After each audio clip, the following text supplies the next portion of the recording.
Jadi yang kedua AEO tadi ya. Jadi kalau mitra tadi reward ya, reward ini berlakunya di hanya untuk level Indonesia. Kalau AEO ini internasional. Jadi ketika Bea Cukai memberikan sertifikat AEO pada satu perusahaan, itu juga berlaku di negara mitra. Barang masuk Indonesia karet merah, barang Indonesia diekspor negara tujuan, karet merah di negara tujuan. Kemudian ada rush handling, ini pengeluaran segera. Jadi contohnya tadi jenazah misalnya. Kemudian ada foro islah, penundaan pembayaran bea masuk. Kemudian ada pembongkaran dan penimbunan di luar kawasan pabean. Yang terakhir fasilitas lainnya, misalnya nanti ada returnable package, package barang yang dipakai berulang-ulang antar negara, itu dapat fasilitas. Atau ada namanya pre-notification, pengajuan pemberitahuan pabean impor itu sebelum kedatangan sarana pengangkut misalnya. Nanti kita lihat di belakang.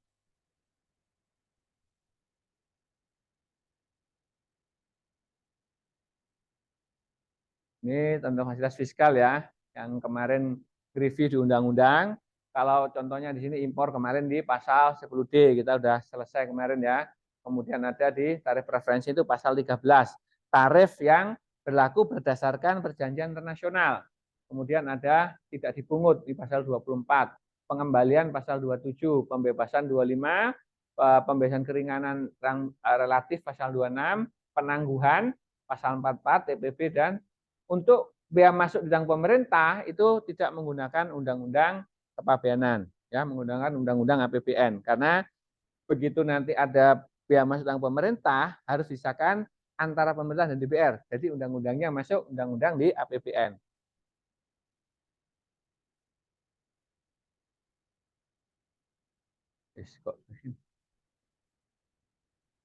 Ini kemarin untuk impor sementara, ini kita sudah pelajari kemarin ya, tidak saya ulang lagi.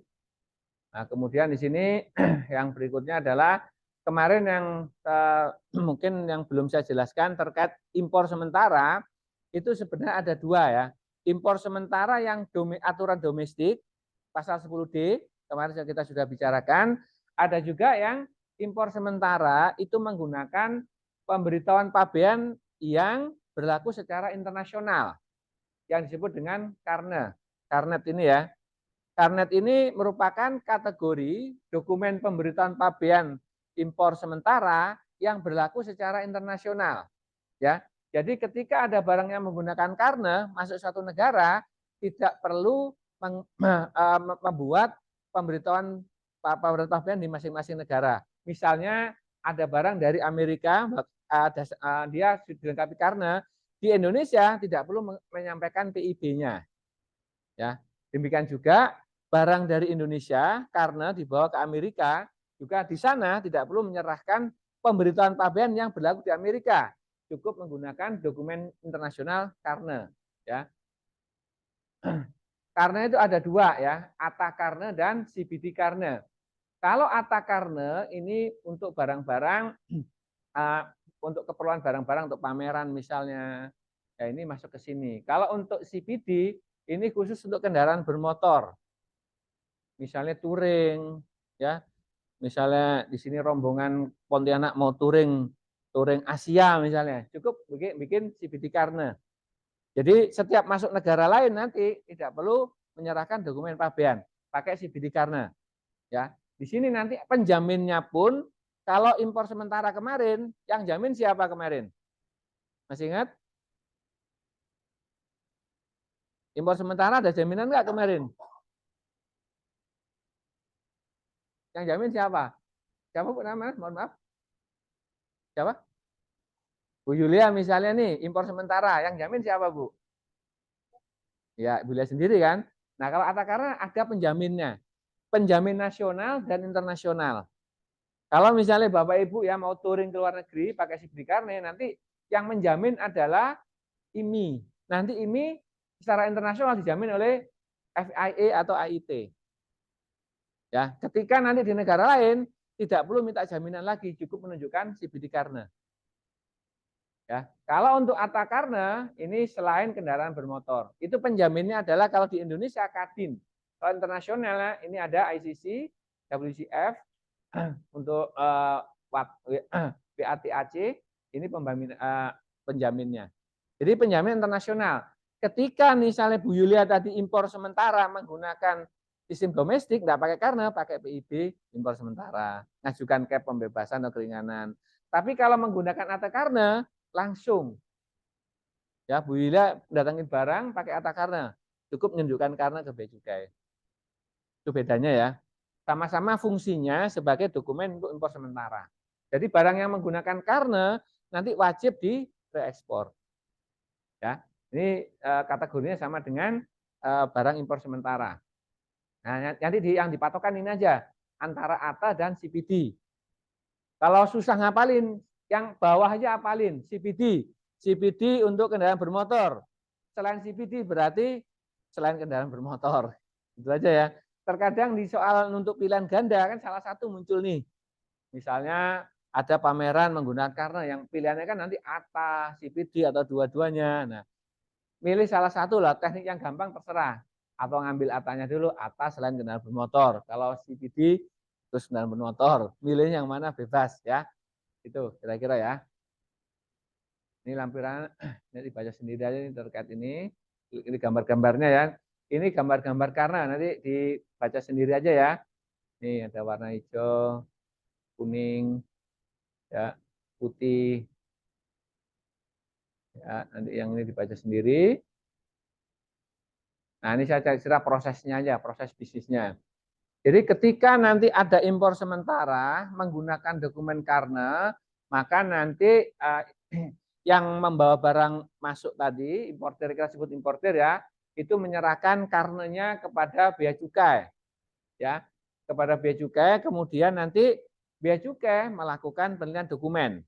Ya, bea cukai melakukan dokumen, tentunya ketika ada penelitian dokumen, hasilnya antara sesuai dan tidak. Kalau tidak sesuai, dikembalikan diubah dulu isian akta karnanya.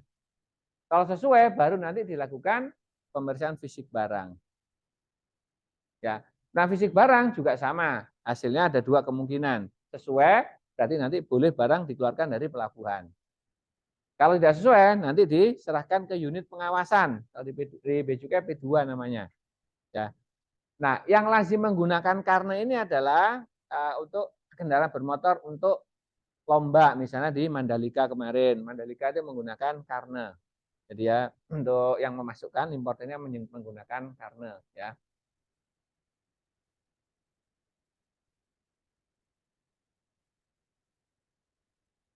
Nah, khusus untuk barang-barang penumpang, terkadang kan ada penumpang ini yang membawa barang yang menggunakan karena ya. Penyerahannya dari terminal penumpang kalau di saat kedatangannya, kemudian keluarannya juga menggunakan barang penumpang diserahkan ke terminal keberangkatan. Kalau untuk kargo dilakukan di loket flash handling. Ini cuman teknis untuk penyampaiannya saja ya. Kalau penumpang diserahkan di terminal kedatangan, kalau di dalam kargo nanti ada loket khusus. Karena untuk impor menggunakan karena jarang digandeng dengan loketnya flash handling. Ya, sama-sama mendapatkan pelayanan segera. Jadi menggunakan dokumentasinya bukan dokumen pemberitaan impor barang. Nah, ini yang diteliti dokumen, ini data pemegangnya, tujuan penggunaannya apa, kemudian ada namanya ya, data barang di generalis di daftarnya, kemudian barang yang masuk counterfoil di sini, kategori-kategorinya dicek, kemudian kalau sesuai ini teknis ya, ini bea cukai lah, ini tidak perlu nanti kalau untuk pelajaran lebih lanjut silakan. Nah, kemudian pemeriksaan fisik, ini yang dicek adalah jenis barang dan jumlahnya terutama ya. Kalau sesuai nanti dilanjut dikeluarkan, kalau tidak sesuai dilihat dulu, kalau kesalahan tidak sesuai jenis barang nanti diserahkan ke P2 di pengawasan, nanti akan dilakukan penelitian lebih lanjut apakah terdapat pelanggaran atau tidak. Kalau pelanggaran apakah administrasi atau ada pelanggaran pidana. Ya, tentunya nanti akan dilakukan penelitian mendalam oleh unit pengawasan. Ini tidak perlu ya. Nah, kalau reekspornya karena masuknya menggunakan karena, ketika barang itu nanti diekspor juga menggunakan dokumen yang sama. Karena proses bisnisnya juga sama. Nanti yang diserahkan ke bea cukai saat akan keluar dari pabean, ya itu menyerahkan karenanya lagi. Ya, kemudian dilakukan pemilihan dokumen. Di sini fokusnya ke masa berlaku, jangka waktu ekspornya, kemudian kebenaran datanya. Baru dilihat apakah sesuai atau tidaknya. Di sini ya. Kalau sesuai nanti dilakukan fisik, tidak dikembalikan dulu untuk diperbaiki kalau dokumennya ya. Kemudian kalau fisik itu nanti akan dicek ya jumlah jenisnya. Sesuai diberikan persetujuan pengeluaran barang untuk direekspor. Ketika tidak sesuai, baru diserahkan ke unit pengawasan untuk dilakukan penelitian lebih mendalam. Apakah terdapat pelanggaran atau tidak? Kalau terdapat pelanggaran, apakah ranah administrasi atau ranah pidana? Ya. Untuk karena barangkali ada yang mau ditanyakan, Bapak Ibu?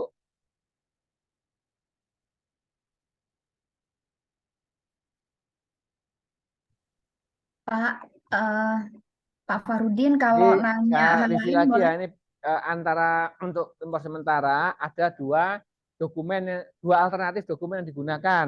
Pertama, kalau menggunakan dokumen domestik pemberitahuan impor barang itu harus rumahnya adalah pasal 10D impor sementara. Kalau menggunakan dokumen karne itu dokumen yang berlaku secara internasional. Bedanya kalau untuk PIB jaminannya langsung dari importir, kalau menggunakan karne ada penjaminnya, lembaga, tergantung karena tujuannya untuk apa. Kalau kendaraan bermotor tadi penjaminnya IMI ya. Kalau selain kendaraan bermotor penjaminnya Kadin ya. Kemudian yang berikutnya adalah fasilitas yang namanya tidak dipungut. Tidak dipungut biaya masuk. Kemarin kita masih ingat di pasal 2, barang dari luar daerah pabean melintas atau masuk daerah pabean terutang bea masuk.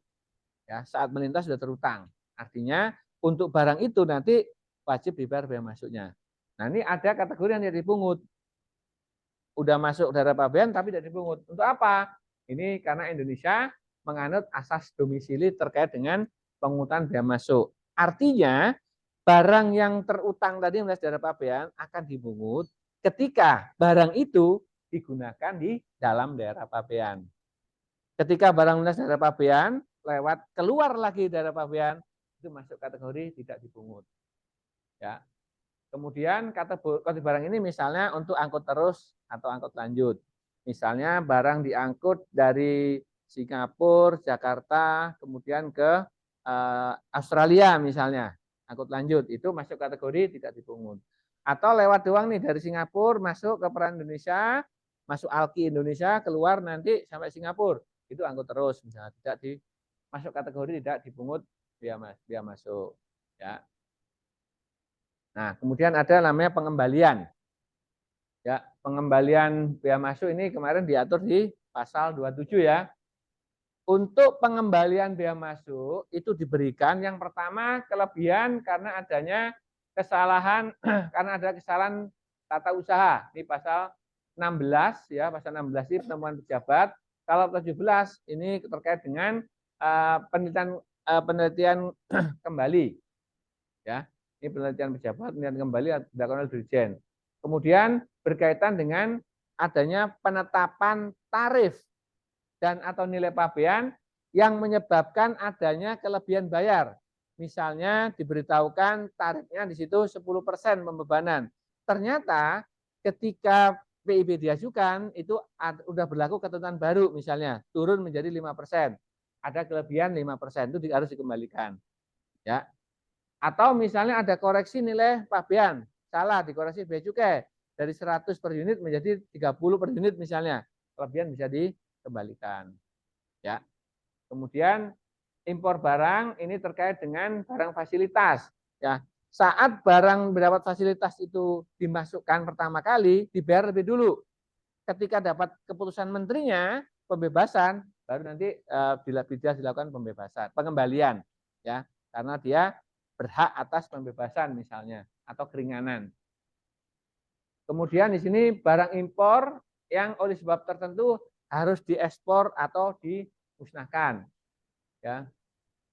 Ini misalnya ada importasi barang, ya, ada importasi barang masuk kategori lartas, diberitahukan dalam PIB, tetapi perizinan lartasnya dari kementerian lembaga tidak diperoleh. sehingga barang tidak bisa keluar dari pelabuhan. Untuk itu barang harus direekspor. Karena barang ini atas barang direekspor sudah dibayar bea masuknya, dapat dikembalikan. Itu contohnya ya. Nah, kemudian di sini ada lagi impor barang sebelum diberikan persetujuan impor untuk dipakai, kedapatan jumlah sebenarnya kurang, cacat, barang-barang bukan barang dipesan, kualitas lebih rendah. Ya, ini patokannya belum diberikan persetujuan impor. Jadi barang masih ada di kawasan pabean. Baru diketahui ternyata berbeda antara barang yang tiba dengan barang yang dipesan. Karena tidak sesuai, barang nanti tentu akan dikembalikan kan. Ketika dikembalikan nanti barangnya bea masuknya nanti dikembalikan. Kemudian di sini kelebihan pembayaran bea masuk karena adanya putusan pengadilan pajak. Ya, misalnya di sini untuk importer saat mengajukan PIB diberikan SPTNP, penetapan tarif nilai pabean salah, keberatan ke Dirjen, ditolak, dia mengajukan banding ke pengadilan pajak, ternyata di pengadilan banding permohonan banding dikabulkan, sehingga biaya masuk yang sudah dibayarkan itu wajib dikembalikan. Itu kira-kira terkait dengan pengembalian ya. Sampai di sini barangkali ada yang mau didiskusikan Bapak Ibu? Pak Farudin. Ini pelajarannya konsep semua yang mudah-mudahan nggak terlena ngantuk semua ini ya. Halo. Ya silakan Pak. Pak Farudin.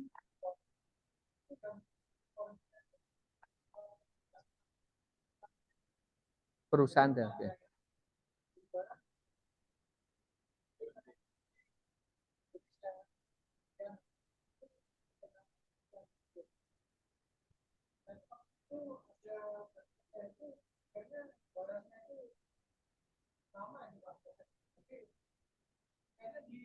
Masalahnya apa Pak?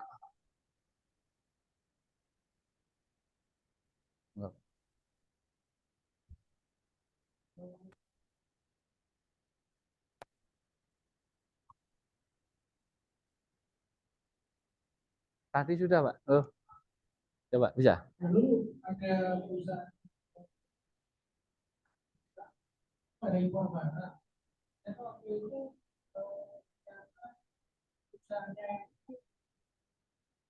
itu tidak bisa. Jadi ketika barangnya itu yang lebih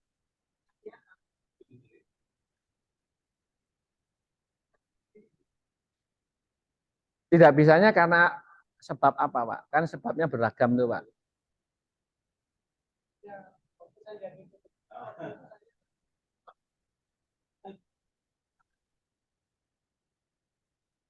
Oke. Ya. Kalau nama perusahaan daerah sebenarnya tidak apa-apa Pak. Tidak, kalau soal nama tidak apa-apa. Jadi itu sesuatu barang impor tidak bisa keluar dari kawasan pabean itu beragam sebab.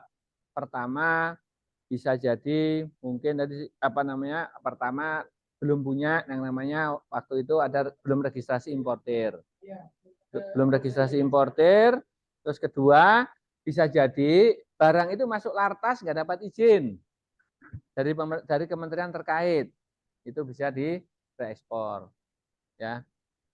Jadi ada juga misalnya misalnya juga ternyata barang itu nanti belum dimasukkan ke manifest, nggak ada manifestnya, nggak bisa buat dokumen. Dan juga jadi sebabnya beragam. Jadi kalau kasus sampaikan Bapak tadi harus dilihat spesifiknya seperti apa. Oke, registrasinya Pak ya. Jadi kalau nggak ada registrasi, misalnya bisa disiasati sebenarnya. Kalau di izin registrasi kan salah satunya dari API, Pak. Waktu itu ada yang namanya kalau mengajukan surat ke Kementerian Perdagangan biasanya memberikan rekomendasi untuk dapat melakukan impor kali ini saja, biasanya begitu, Pak. Nah, itu bisa digunakan oleh BJK untuk memberikan TIB manual, misi manual.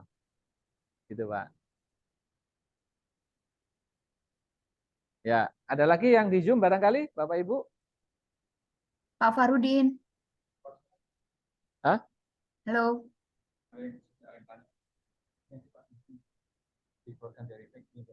Hah? dari fiturnya nanti kita Splatter lah. ininya Udah maksimal. yang enggak pasti Pak. Udah maksimal ini. Kan bisa gitu, Pak. Mati itu, Pak. Ibu pakai Pak dari Halo. Pak Bambang nggak bisa diginin.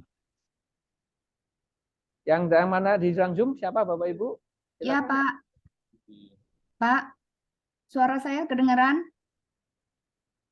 Halo, Bentuknya Pak. Pak. Nanti yang mana?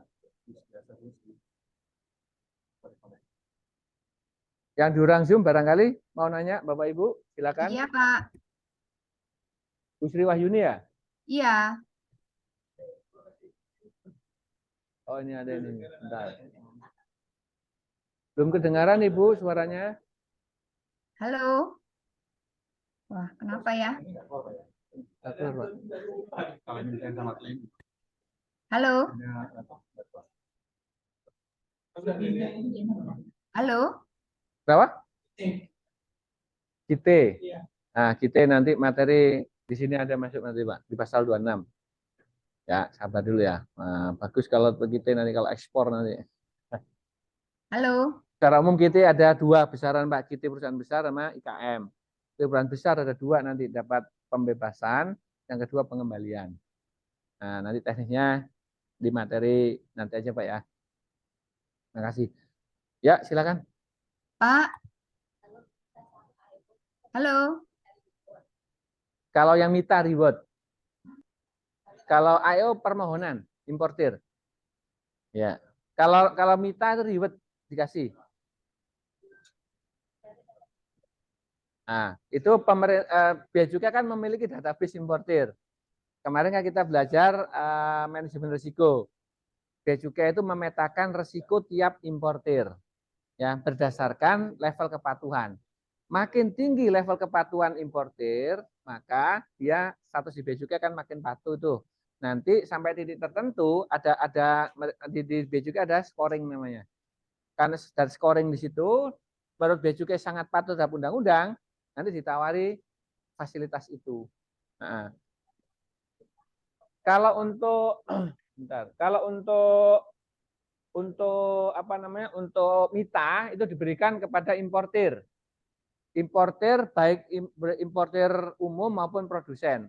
Kalau AEO semua pihak yang terkait dengan apa namanya?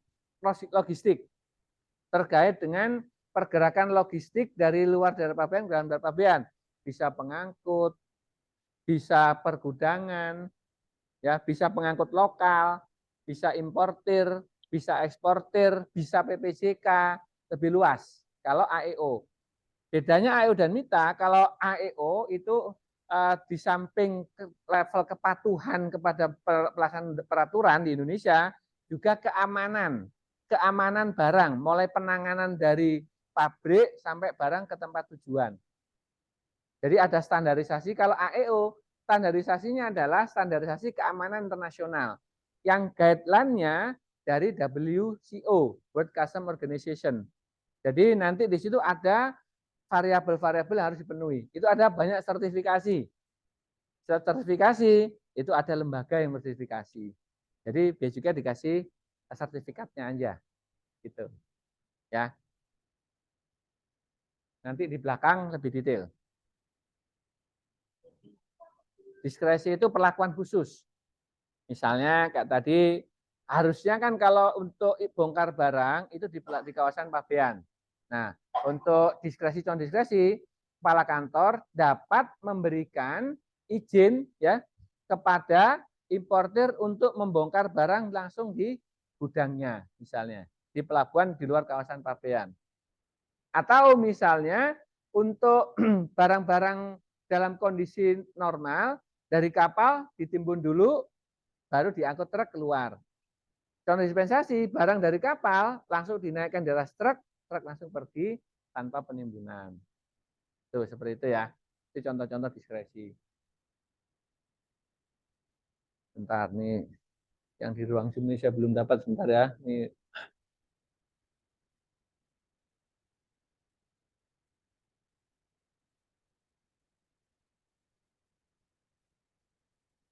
Oke, sabar ya Bu ya, ras handling nanti di belakang Bu. Jadi tadi saya cerita di depan itu adalah cerita untuk materi yang akan kita bahas hari ini. Nah, masing-masing nanti berurutan. Jadi di materi yang sekarang ini yang kelompok fiskal dulu ya Bu ya, yang di ruang Zoom. Kelompok fiskal dulu, setelah kelompok fiskal nanti ada fasilitas non fiskal. Kita bahas satu-satu. Salah satunya adalah ras handling. Ya, begitu ya Bu ya, yang di ruang Zoom ya Bu. Sabar dulu ya. Ada lagi yang pertanyaan? Atau Pak Bambang mungkin bantu bacain yang di chat, Pak. Kan teman-teman ngechat Pak Bambang. Yang di chat tolong dibantu jawab. Bukan, maksud saya dibacain dari Pak Bambang. Ya. Oke. Ada lagi pertanyaan barangkali?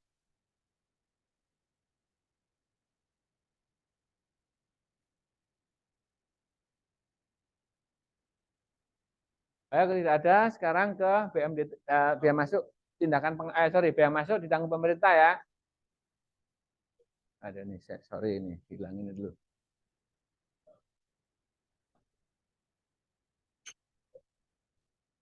Ini ada satu lagi fasilitas fiskal ini kelompok biaya masuk ditanggung pemerintah.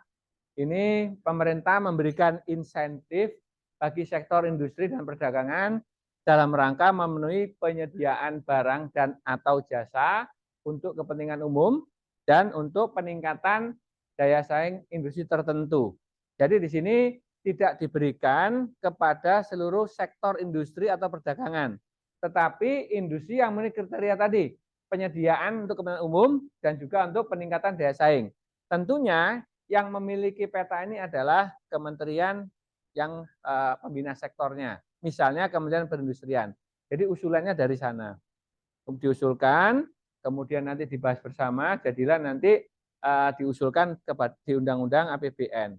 Jadi untuk sektor industri tertentu diberikan fasilitas berupa biaya masuk ditanggung pemerintah.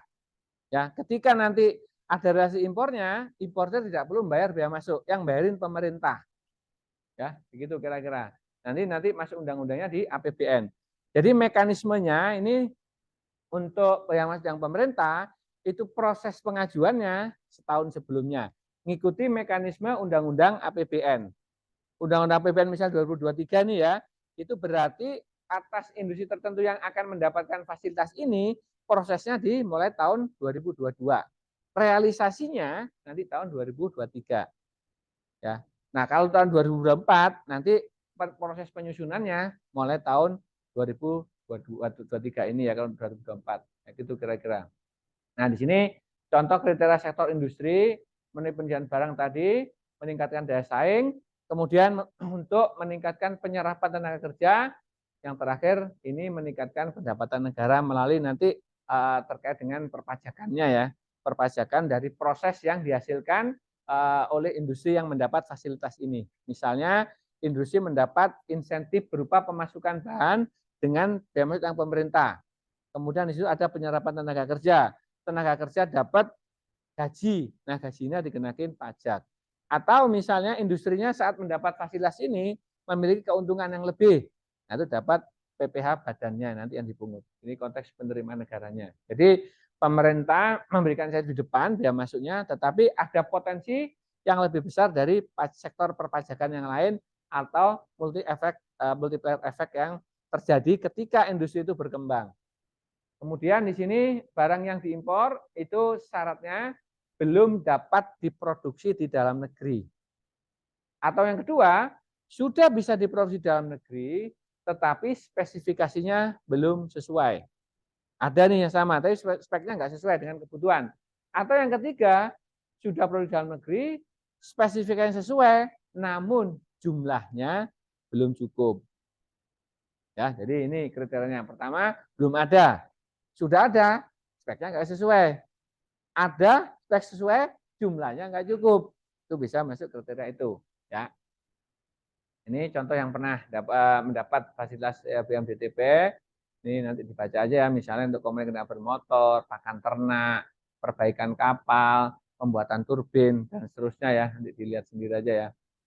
Kemudian yang berikutnya adalah penangguhan bea masuk dan pajak dalam rangka impor.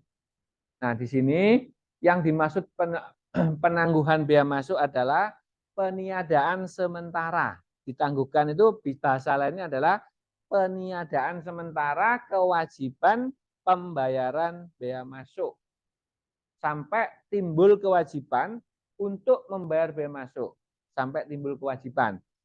Ya, misalnya ada pemasukan barang di Pontianak ini, kemudian kalau kondisi tanpa fasilitas, begitu akan keluar dari kawasan Pabean Pontianak, wajib bayar bea masuk.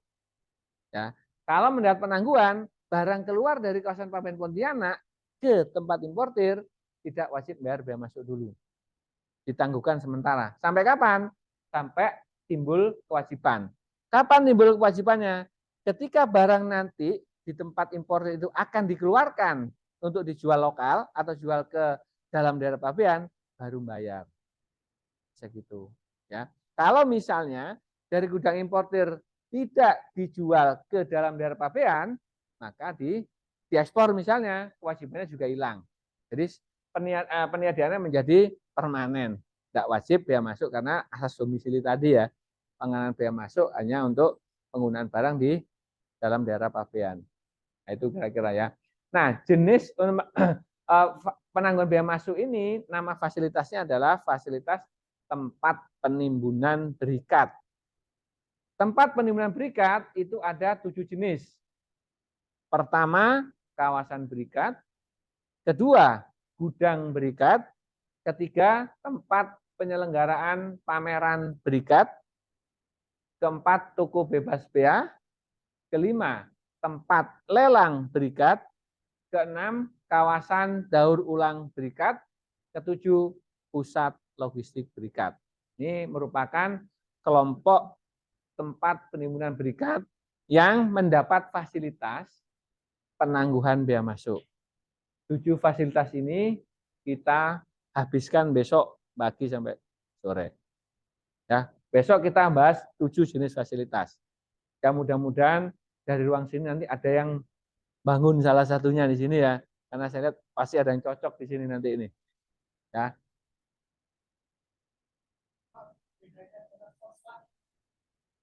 Forislah. Forislah itu penundaan untuk misalnya untuk kepentingan fasilitas Pak. Misalnya saya lupa mau nama siapa Pak? Saya juga lupa Pak. Siapa Pak Bapak namanya? Pak Bakong. Ya, misalnya Pak Bakong impor mau membuatkan pabrik nih. Mau membuat pabrik kan nanti pemerintah memberikan fasilitas fiskal pembebasan bea masuk mesin-mesinnya Pak. Ketika barang tiba di Pontianak, ya Pak Bakong belum selesai permohonan pembebasan Menteri Keuangannya. Sementara di sisi lain, Pak Bakong ingin segera masang mesin ini di pabriknya. Nah, solusinya pakai nama Forislah. Pengeluaran barang lebih dulu sambil menunggu keputusan pembebasan dengan menyerahkan jaminan sebesar bea masuk dan pajak dalam rangka impor. Misalnya di mesin Pak Bakong tadi jumlah bea masuk PDR-nya 1 juta, Pak Bakong bayar jaminan dulu, barang dikeluarkan, dipasang di pabrik. Ketika barang jaminannya tiba, pembebasannya tiba, baru bikin PIB bebas. Itu forum islahnya di situ Pak. Penundaannya sampai kapan? Sampai ada keputusan dari menteri. Atau mungkin untuk bencana alam pakai forum islah dulu. Kadang untuk bencana alam kan barang-barang kan segera keluar tuh Pak. Sementara proses administrasi pembebasan dari BNPB belum selesai. Itu boleh dikeluarkan dulu dengan forum islah. Sudah ke gambar Pak? Beda. Penundaan itu penundaan ada 3 Pak. Penundaan karena permintaan importer dirjen jadi pengangsuran, atau penundaan sama dengan forum islah. Terus kalau penangguhan, terminologi tempat penimbunan berikat. Sangat terkadang yang membingungkan ini penundaan Pak. Karena penundaan itu ada konteks penundaan pembayaran yang kemarin kita bicarakan untuk tagihan yang tidak dibayar sekaligus, ditunda pembayarannya. Ya. Yang kedua, penundaan forum islah itu sekarang diterjemahkan Indonesia menjadi fasilitas penundaan. Itu Forexa kan bahasa Belanda dulu Pak ya. Jadi maknanya yang penundaan itu konteksnya di situ Pak ya. Nah, ini lama Pak Yuli ini. Mau pindah ke Perancis nanti Pak. Iya, Pak. Ada lagi Bapak Ibu?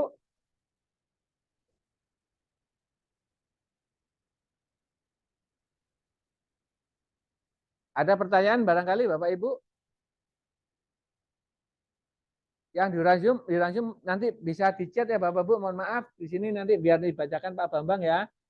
Ini saya enggak keluar suaranya di saya.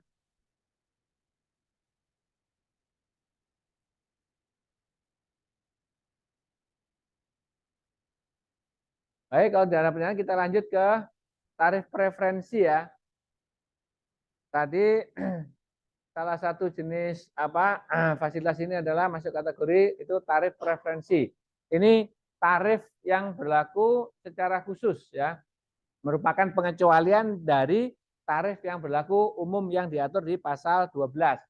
Kalau untuk tarif preferensi ini merupakan tarif yang berlaku berdasarkan perjanjian internasional ya.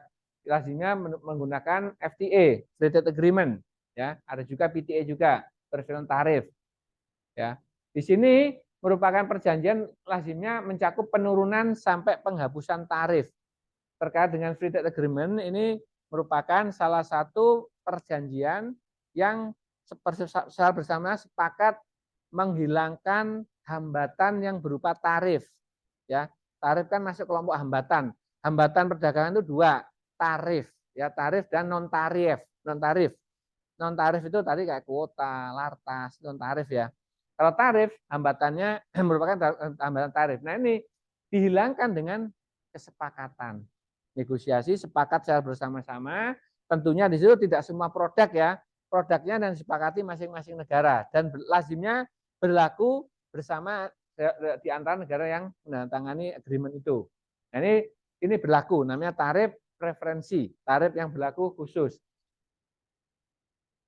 Ini nggak kelihatan. Ini contoh-contoh kerjasama yang diikuti Indonesia ya sampai saat ini, bisa dilihat nanti yang ada kerjasama Indonesia terkait tarif ini internal ASEAN, ASEAN China, ASEAN Korea, Indonesia Jepang, India dan seterusnya.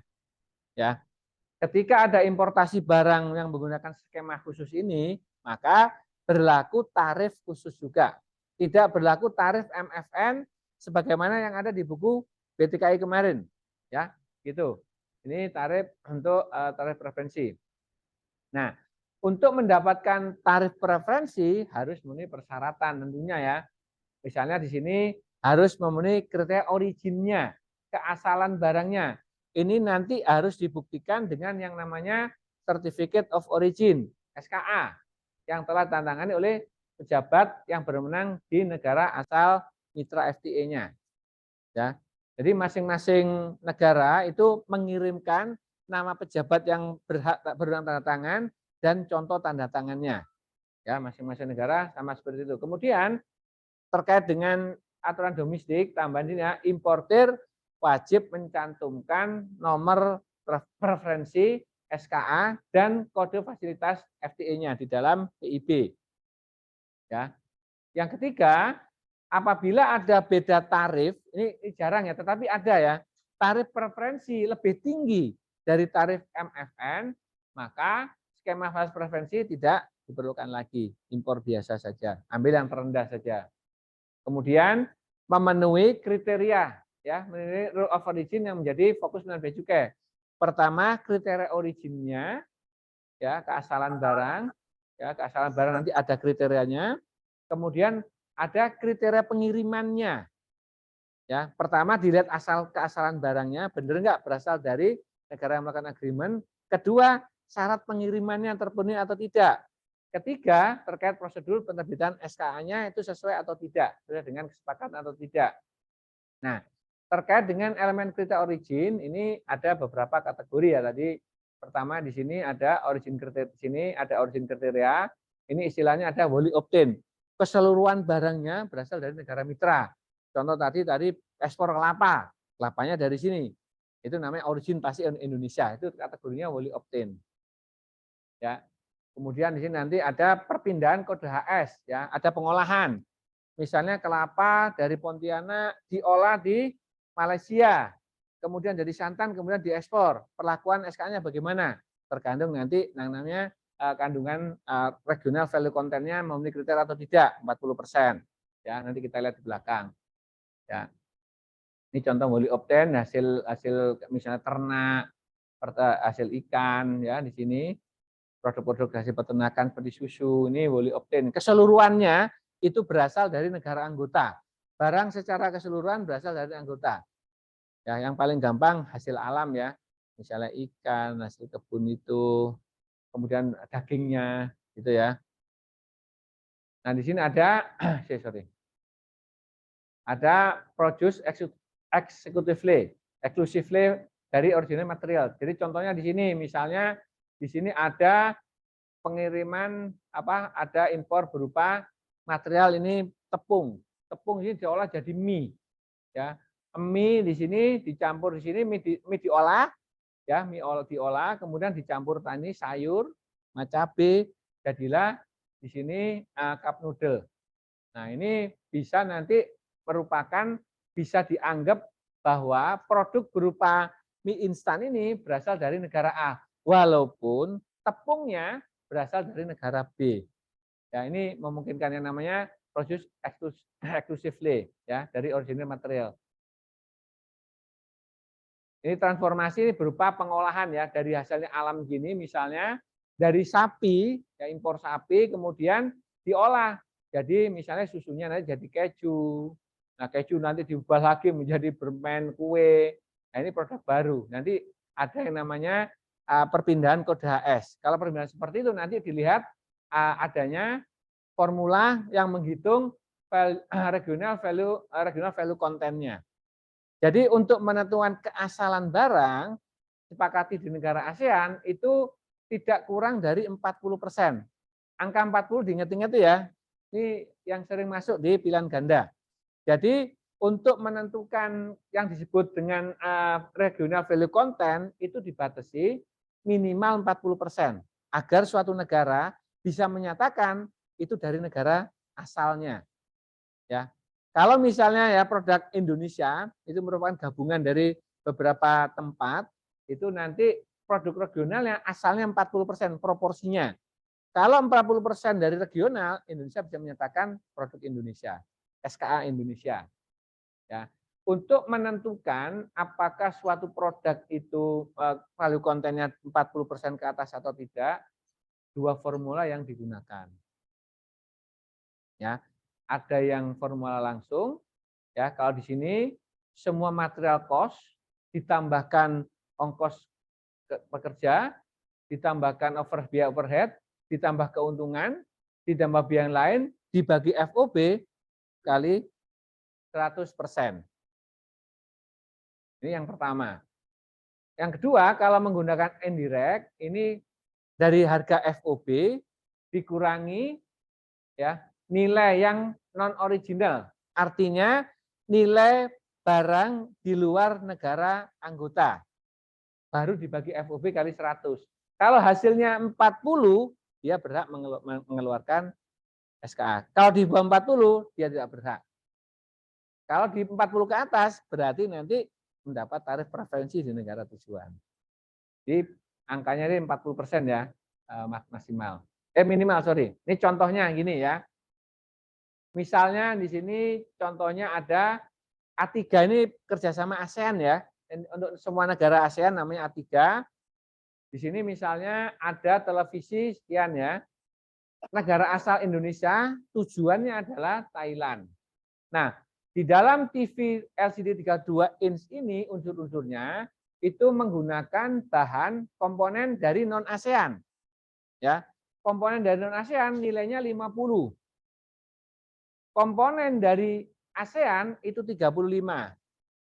Kemudian biaya buruh langsungnya 20, overhead 20, biaya lainnya 12, keuntungannya 12. Total harga FOB untuk barang ini adalah 152. Coba dibaca dulu pelan-pelan ya, karena ini hitung-hitungan. Tolong dibaca dulu 5 menit, nanti kita bahas ya. Silakan Bapak Ibu yang di ruang Zoom maupun di ruang offline ini dibaca, baru sebentar lagi saya jelaskan. Silakan.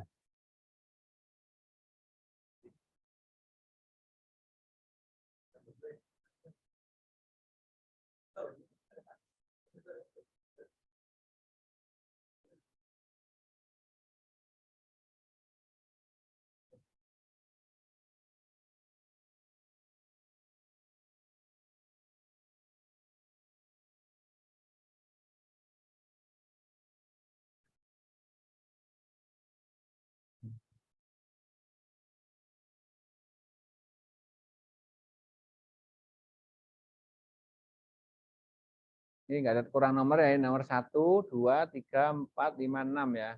Tinggal langsung nomornya.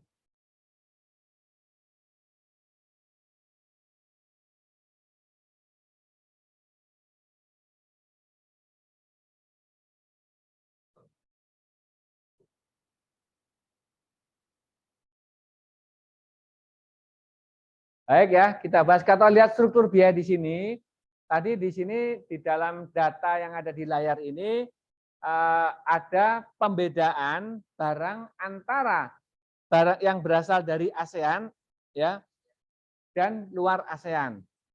Seperti saya bilang tadi, untuk 40% RVC itu regional value content. Regional artinya biaya-biaya yang berasal dari negara anggota regional, bukan hanya Indonesia ya, ASEAN. Boleh campuran. Barang Indonesia campur barang Thailand, campur barang Malaysia itu boleh ya. Itu kalau konteksnya. Kalau menggunakan metode langsung itu menambahkan seluruh biaya yang berasal dari originating party. Berarti yang di sini yang tidak masuk adalah yang paling atas. Ya, non ASEAN tidak dimasukkan. Ya, ditambahkan ya, total selain 50 di total berarti di sini ada kan ketemu 102. 102 ya, kemudian dibagi total FOB 152. FOB-nya 152 baru dikalikan 100%. Ketemu angka 60,9. Ini RVC, regional value content-nya. Memenuhi atau tidak? Memenuhi. Berarti dia origin produk dari Indonesia, diakui Indonesia. Sehingga ketika masuk Thailand diberikan tarif khusus 0%. Sudah bisa dipahami di situ? Yang proses yang kedua, kalau indirect, FOB dikurangi dengan unsur biaya di luar negara anggota, yaitu luar ASEAN, FOB 152, dikurangi dengan biaya 50, dikalikan 100. Hasilnya tetap di atas 40%. Sehingga untuk contoh ini, Indonesia berhak mendapatkan mengeluarkan SKA dan mendapat tarif preferensi di negara Thailand. Untuk soal ini bisa dipahami atau masih ada yang perlu penjelasan Bapak Ibu?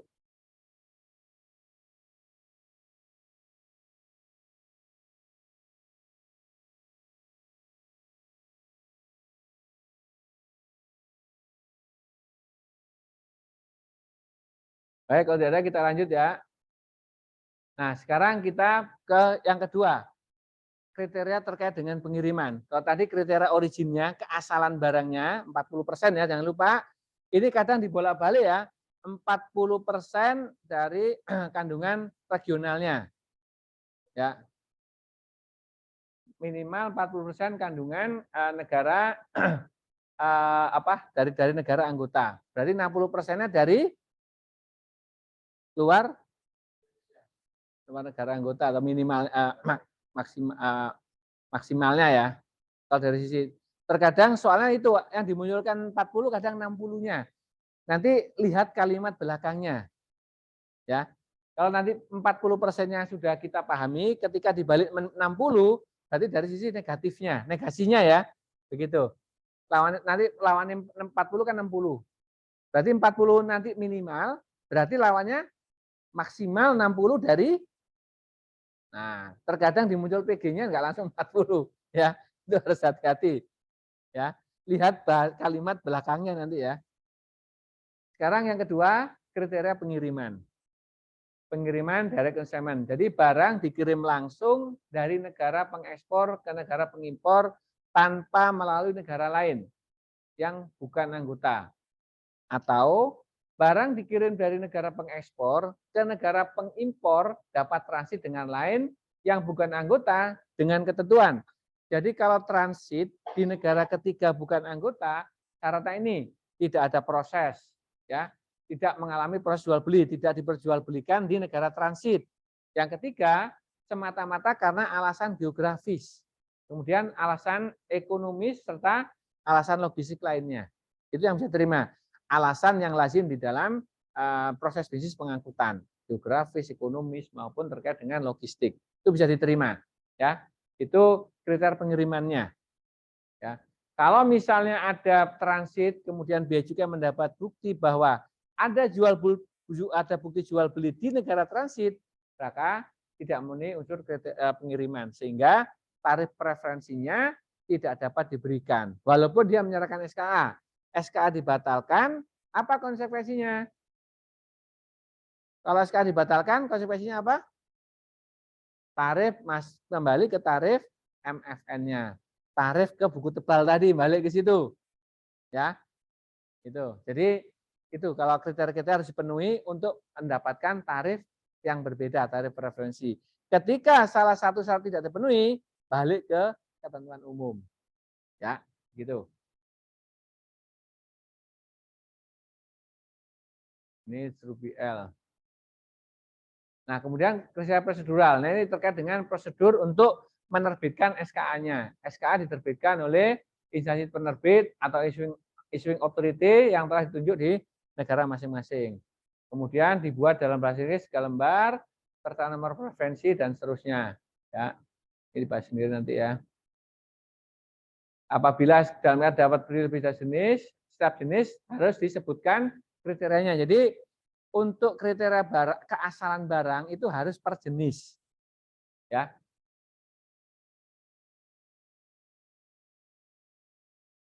Nah, kemudian di sini ada keterangan tidak lebih dari 3 hari kerja setelah tanggal eksportasi. Nah, ini waktu-waktu diperhatikan ya. Ini hari kerja. Terkadang di soal ada hari kerja.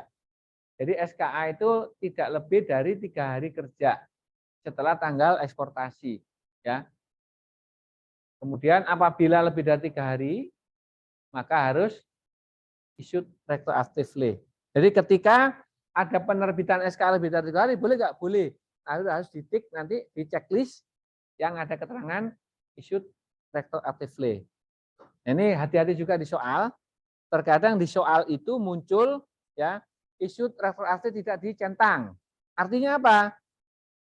Nanti untuk perhitungan biaya masuknya menggunakan tarif yang mana? MFN. Ya. Kadang itu muncul di soal EC untuk hitungan. Misalnya cerita di situ ada importasi barang dari negara yang menggunakan FCI Indonesia, kemudian misalnya di sini tadi penerbitan SK-nya lebih dari 3 hari kerja, kemudian importer tidak mencentang, di SK tidak dicentang isu retroactively, kemudian kita disuruh ngitung biaya masuk, kan tersamar tuh. Nah, berarti nanti itu ada pengetahuan komprehensifnya.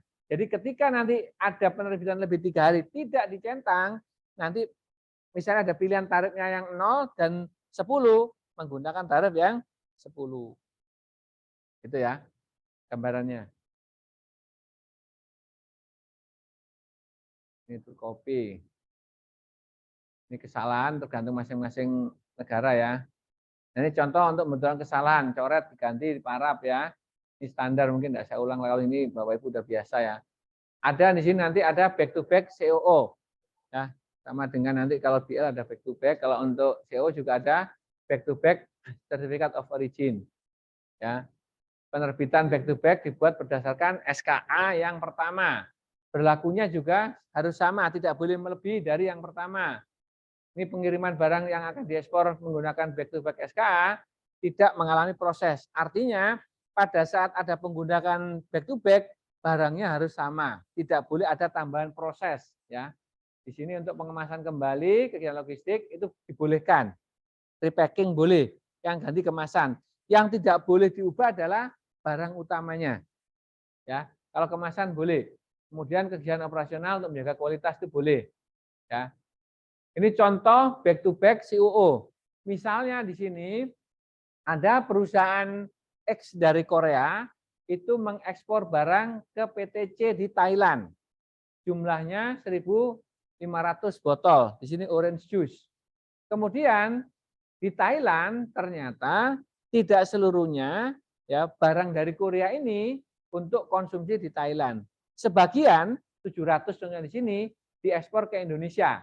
Ya, diekspor oleh PTC ke PTA. Nah, di sini nanti PTC itu bisa nanti menggunakan back to back COO. Ya. Di Thailand nanti akan menerbitkan COO ya, COO yang isinya sama dengan yang diterbitkan oleh pemerintah Korea. Ya, untuk 700. Untuk 700 orange juice. Karena di sini tidak ada pengolahan. Itu kira-kira ya. Nah, kemudian ada lagi terkait dengan third country invoicing. Ya. Ini third country invoicing merupakan CO yang diterbitkan oleh perusahaan yang berlokasi di negara ketiga. Negara ketiga ini bisa negara anggota atau non negara anggota.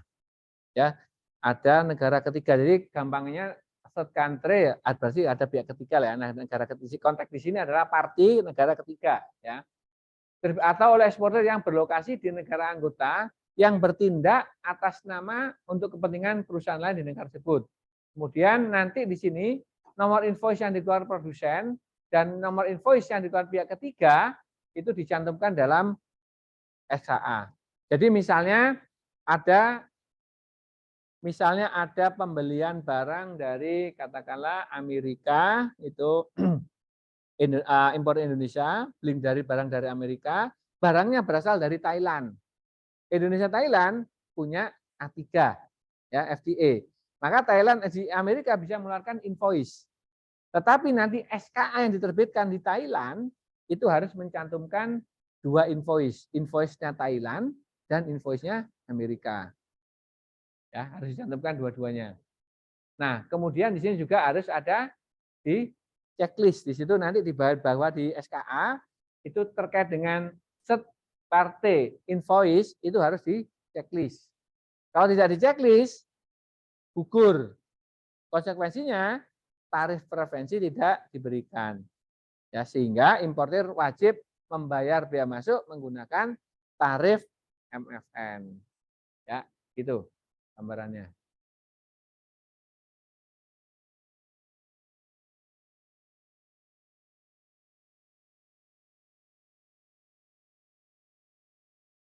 Ini tadi contohnya ya, set pantry sini ya. Tadi sudah saya jelaskan. Nah, ini contoh yang ditulis nomornya ya. Di sini nama alamatnya, di sini nomor tanggal invoice yang dicantumkan ya. Dilihat sendiri itu